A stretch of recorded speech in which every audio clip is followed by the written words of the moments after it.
ఇది కాకుండా సమయానుకూలం మనం ఎప్పటికప్పుడు స్ట్రాటజీ కూడా ఆలోచించినప్పుడు జనసేన బీజేపీ పొత్తు పెట్టుకొని ఎన్డీఏ ఏర్పాటు చేసుకున్నాం. దానివల్ల కూడా ఈరోజు ఈ మహా విజయానికి దోహదం చేశాయని చెప్పి విజ్ఞప్తి చేస్తున్నా. ఏమీ ఆశించకుండా దశాబ్దాలుగా ప్రతి గ్రామంలో జెండా మోస్తున్న కార్యకర్తల వలనే మనం ఇక్కడున్నాం. నేనే కాదు, ప్రతి ఎమ్మెల్యే, ప్రతి ఎంపీ, ప్రతి మంత్రి గుర్తించుకోవాలి. 43 ఏళ్ల ప్రస్థానంలో దేశంలో ఏ పార్టీ ఎదుర్కొన్నటువంటి సంక్షోభాలు పార్టీ ఎదుర్కొన్నాం. అయితే పార్టీ పని అయిపోయిందని మాట్లాడిన వాళ్ళు వాళ్ళ పని అయిపోయింది తప్ప పార్టీ మాత్రం ఎప్పుడు ఎక్కడ తిరిగి చూడలేదు. తెలుగుదేశం జెండా రెపరెపలాడుతూనే ఉంటుంది. నాటి ఎన్టీఆర్ చైతన్య రథం నేను చేసిన వస్తున్న మీకోసం పాదయాత్ర, ఎన్నికల ముందు లోకేష్ చేసిన యువగళం వరకు కార్యకర్తల్లో అదే పోరాట స్ఫూర్తి. పాలన అంటే హత్య రాజకీయాలు, కక్ష సాధింపులు, వేధింపులు, తప్పుడు కేసులని మార్చేశారు గత ప్రభుత్వం. విధ్వంస పాలనతో రాష్ట్రాన్ని సర్వనాశనం చేశారు.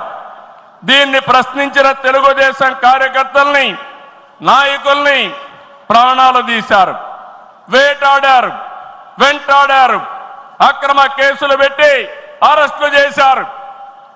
కానీ ఒక్క వ్యక్తి కూడా ఎత్తిన జెండా దించకుండా పోరాటం చేసిన మిమ్మల్ని మనస్ఫూర్తిగా అభినందిస్తున్నా.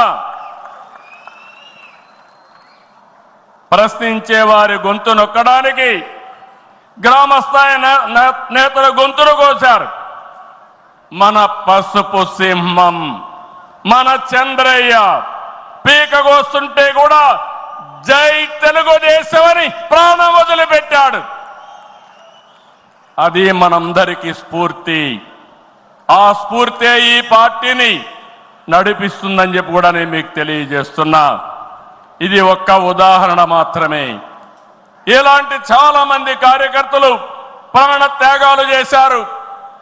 ఆశయ సాధన కోసం రాజీ లేని పోరాటాలు చేశారు. వారి స్ఫూర్తి తెలుగుదేశంలో శాశ్వతంగా ఉంటుందని చెప్పి కూడా నేను మీకు తెలియజేస్తున్నా. ఎత్తిన జెండా దించని కార్యకర్తల పోరాటాలు, త్యాగాల వల్లనే కూటమి ప్రభుత్వం అధికారంలోకి వచ్చింది. మీ త్యాగాలకు మహానాడు వేదికగా శిరస్సు వంచి మీకు పాదాభివందనం చేస్తున్నాను.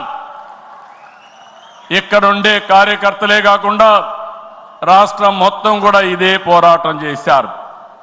మీ త్యాగాలు వృధా కానివ్వం. కార్యకర్తల కష్టానికి గౌరవం, గుర్తింపు ఇస్తాం, సంక్షేమం చూపిస్తాం. ఈ రాష్ట్రాన్ని దశ దిశ మార్చే కార్యక్రమాలకు శ్రీకారం చుడతాం. దేశంలో అనేక పార్టీలు ఉన్నాయి, కానీ ప్రజల జీవితాల్లో ఇంతగా ప్రభావితం చేసిన ఏకైక పార్టీ ఉందంటే అది ఒకే ఒక పార్టీ, తెలుగుదేశం పార్టీ. తెలుగు జాతి సంక్షేమం, అభివృద్ధి మాత్రమే అజెండాగా 43 ఏళ్ల టీడీపీ ప్రస్థానం సాగుతుంది. అటు తెలంగాణ నుంచి ఇటు ఉత్తరాంధ్ర వరకు అభివృద్ధి అంటే తెలుగుదేశం పార్టీ ఆవిర్భావానికి ముందు తర్వాతను చూడాల్సిన అవసరం ఉంది.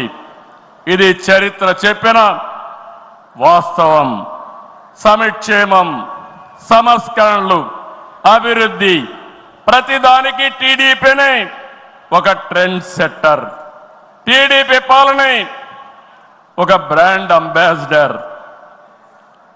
ఒకసారి చరిత్ర మనం చూస్తే పటేల్ పట్వారీ వ్యవస్థ రద్దు నుంచి ఆడబిడ్డల ఆస్తి హక్కు వరకు, బాలికా విద్యకు ప్రోత్సాహం నుంచి ప్రత్యేక మహిళా యూనివర్సిటీ వరకు లోటు